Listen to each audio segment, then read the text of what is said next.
Irreechi icciitii uumamaatiin namoota kan araarsu uumaa fi uumamas walitti kan dhiyeessu ta'uu himame. Gumiin balballoomii marsaa 45ffaa mata duree irreecha ol ka'iinsa biyyaaf jedhuun kabajamu kanarratti xiyyeeffachuun gaggeeffameera. Hoogganaan biiroo kominikeeshinii Oromiyaa obbo Haayiluu Addunyaa waltajjii gumii balal gaggeeffame kanarratti haasaa taasisaniin falaasamoota gurguddoo dhalli namaa uume keessaa gadaan isa tokko ta'uu ibsanii qaroomina eenyummaa Oromoo gadi fageenyaan kan mul'isu ilaalcha addunyaa hariiroo uumaa fi uumamaa jidduu jiruu fi dhala namaan kan taliigame beekumsa xabboo ganamaa ta'uu isaatiin caaseffamoota isaa keessaa irreechi isa tokko ta'uu dubbataniiru.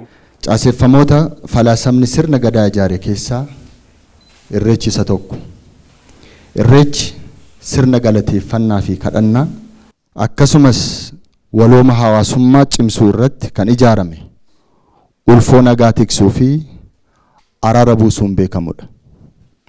Irreechi itita muuxannoo jiruuf jireenyaan barootaaf ijaaramaa fi afoolaan wal harkaa fuudhamaa kan as ga'e yoo ta'u, beekumsa mandhaleen hariiroo oleetiin walitti dhufeenyi ilmi namaa uumaa waliin qabu kan ilaalu, hariiroo dalgeetiin deemsa walooma uumaa hunda kan tiksudha.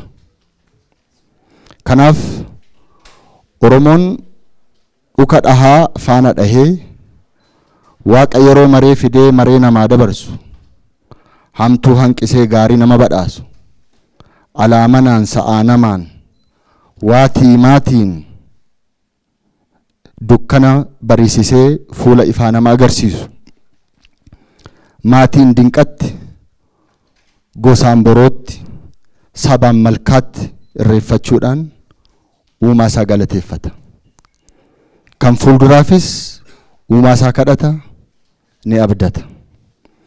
Oromoon uumama jiidhaa qabatee uumaa waaqaaf lafaa eegaa biyyaaf namaa kan galateeffatuuf uumaan hundaa ol ta'uu waan hubatuuf. Oromoon uumama jiidhaa qabatee uumaa waaqaa fi lafaa eegaa biyyaa fi namaa kan galateeffatuu fi uumaan hundaa ol ta'uu waan hubatuufidha kan jedhan obbo Haayiluun uumaan hunda uumee bulchiinsa dhala namaaf akka kennes kan amanu ta'uu himani. Irreechi bifaa fi amantiidhaan afaanii fi eenyummaan hin loogu ammannaa fi simannaan kan ijaarame waltajjii addunyaa ta'uus dubbataniiru. Dhaloonni kunis seeraa fi sirna akkasumas safuu ganamaan masakamuun biyyaa fi biyyoo tikfachuun gahee isaa akka ta'es hubachuun dirqama isaa bahuu irratti kan argamu ta'uus dubbataniiru. Irreechi icciitii uumamaatiin namoota kan araarsu uumaa fi uumamas walitti kan dhiyeessudha. Sirna kabaja irreecha bara kanaa wayita ol ka'iinsa biyyaa labsine injifannoo olaanaatti ce'aa jirrutti ayyaana guddaa kabajamu ta'uu isaatiin miiraa fi hiikoo olaanaa kan qabu akka ta'es obbo Haayiluun dubbataniiru. Ummatichi dhugaasaa qabatee duudhaasaa dhugeeffachaa fi saboota waliinis hariiroo obbolummaa cimsachaa imala gara ol ka'iinsaatti eegalameef utubaa ta'uu akka qabus dhaamaniiru. Yuunivarsiitii Arsiitti qorataan aadaa Dr. Mahammad Namoo sirna irreechaa ilaalchisuun waraqaa qorannoo dhiyeessaniin Oromoon nama qofaan osoo hin taane uumama naannoo isaa jiru waliin hariiroo uummatee uummata jiraatu ta'uu dubbatani. Yeroo namni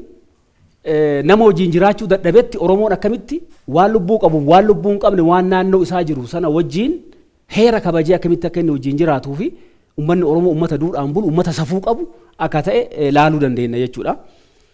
Hariiroon olee akka tolu yoo barbaadame hariiroon dalgee kun sirritti eegamuu qabaa jedha gadaan. Annama wajjin odoon araaramin araara waaqaan eeggadhu jechuudha. Waaqni akkanaa araaramu yoo barbaade waaqarraa faatii yoo barbaade jalqabaan nama na wajjin jiru ollaa kiyya nama na wajjin jiru wajjin nagaa ta'uu qaba. Nama qofaa miti dhagaamuu kana wajjin jiru wajjin nagaa ta'uu qaba. Maaliif kun yoo jenne Oromoon akkamitti amana? Oromoon wayyuu lamaan jidduu jiraadhaa jedhee amana. Wayyooma torban keessaa waaqni wayyu lafti wayyu haati wayyu abbaan wayyu soddaa wayyu soddaatii wayyu qaallichi wayyu jedhee wayyooma torban gurguddaa keessaa gubbaan waaqa jira kanaan dachitu jira wayyuu lamaan jidduu deemaa jedha. Namni har'a soddaatii bira yookaan immoo amaatii bira yoo dhaqe yookaan immoo mana nama guddaa yoo dhaqe yookaan immoo hooggansa bira yoo dhaqe kabajaadhaan dubbata waa hundumaa kabajaan godhe. Kanaaf Oromoon kan sammuu waaqallooti kan koomeen lafaan lole ilma kan loofaan laan tala kan loofaan laan narraa qabii jedha jechuudha. Kanaaf Oromoon uummata akkasiis jechuudha. Irreechaan yoo fudhanne irreechi kana keessaa kan bahe irreecha salphatti irreecha ibsuun hin ulfaata garuu irreecha ibsi yoo naan jecha gabaabaan gadaa foon uffatee deemu.